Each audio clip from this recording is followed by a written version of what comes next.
ये सवाल बेसिकली मेरी बहन के घर वालों का है। चिकन नहीं खाना चाहिए क्योंकि उसमें जान होती है, कोई भी जानवर नहीं खाना चाहिए क्योंकि जान होती है। प्लांट में भी तो जान होती है ना गुरुजी? हाँ होती है। तो फिर हम उसको तोड़ते हैं तो उसको नहीं दर्द होता? ऐसा उनके घर वालों का सवाल है, मेरे माध्यम से। नहीं, आप ठीक कह रहे हैं। देखो,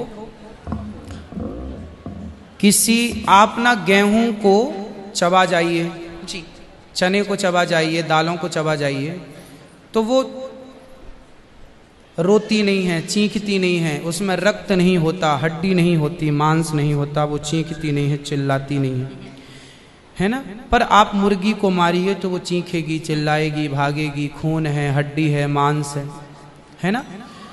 हमारे राम फल खाते हैं, दाल चावल साग सब्जी बादाम काजू ये खाते हैं। तो हमारे राम हमारे कृष्ण खाए, मतलब वेद ने आज्ञा दे दी कि आप ये खा सकते हैं, ये खाने का पदार्थ है। मांस शेर के लिए है, बिल्ली के लिए है, कुत्ता के लिए है। क्या आप कुत्ता हैं? क्या आप बिल्ली हैं? क्या आप शेर हैं? क्या आप चीता हैं? नहीं। फिर जब हम मनुष्य हैं तो मनुष्यवत व्यवहार करें जी। हम वो ना खाएं जो हमारे लिए नहीं है। अब मांस खाने वाले जानवर ना, आप गौर से देखिएगा, मांस खाने वाले जितने जानवर होते हैं, कुत्ता बिल्ली चीता शेर, सब जीभ से चाट चाट के पानी पीते हैं जी। आपने कुत्ते को पानी पीते देखा हो? जीभ से पीते। लेकिन आप कैसे पानी पीते हैं? होंठों से पीते हैं, मुंह से पीते हैं। गाय कैसे पानी पीती है? मुंह से, जैसे हम लोग पीते। कुत्ता चाट के, बिल्ली चाट के। मतलब शाकाहारी जानवर और मांसाहारी जानवर दोनों ईश्वर ने बनाए हैं। गाय को आप मांस परोसिए नहीं खाएगी, वो बकरी को मांस परोसिए नहीं खाएगी, भैंस को मांस परोसिए नहीं खाएगी। जब जानवर जानवर होके अपने धर्म में अड़े हैं, तो हम इंसान क्यों अपना धर्म छोड़ रहे हैं? अब जो मांसाहारी जानवर होते हैं, उनको आप ध्यान से देखना, उनके पांव में नाखून होते हैं, जबकि शाकाहारी जानवर के खुर पाए जाते हैं। जैसे गाय का खुर होता है, बकरी का खुर होता है, भैंस का खुर होता है, जबकि चीता का, शेर का, कुत्ते का, बिल्ली का। अब आप देखिए कि आपके ईश्वर ने पैर बनाए हैं ना तरीके से, आप मुंह से पानी पी, मतलब आपके लक्षण शाकाहार से मैच कर रहे हैं जी, है ना।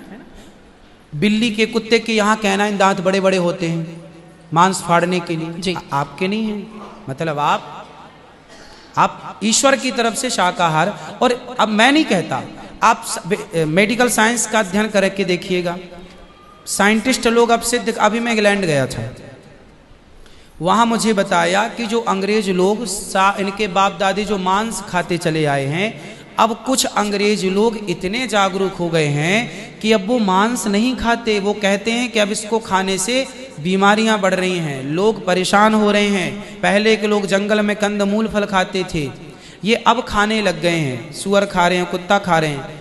अब बहुत सारे लोग शाकाहार की तरह जो जागरूक हैं बढ़ रहे हैं। तो आप और हम तो पहले से जागरूक हैं, तो हम क्यों अपने आप को मांसाहार की तरफ ले जाएं? क्यों किसी की हड्डी चबाएं? बताइए, हमारे यहाँ मुर्दे को छूने से लोग नहाते हैं, कितनी दुर्गंध है।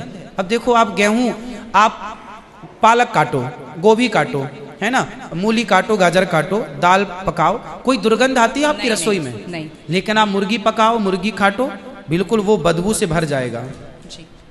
मतलब आपकी नाक भी आपको गवाह देने लग जाएगी, भाई बस कर, है ना। तो शरीर एक्सेप्ट नहीं करता, आप जबरदस्ती खिला रहे।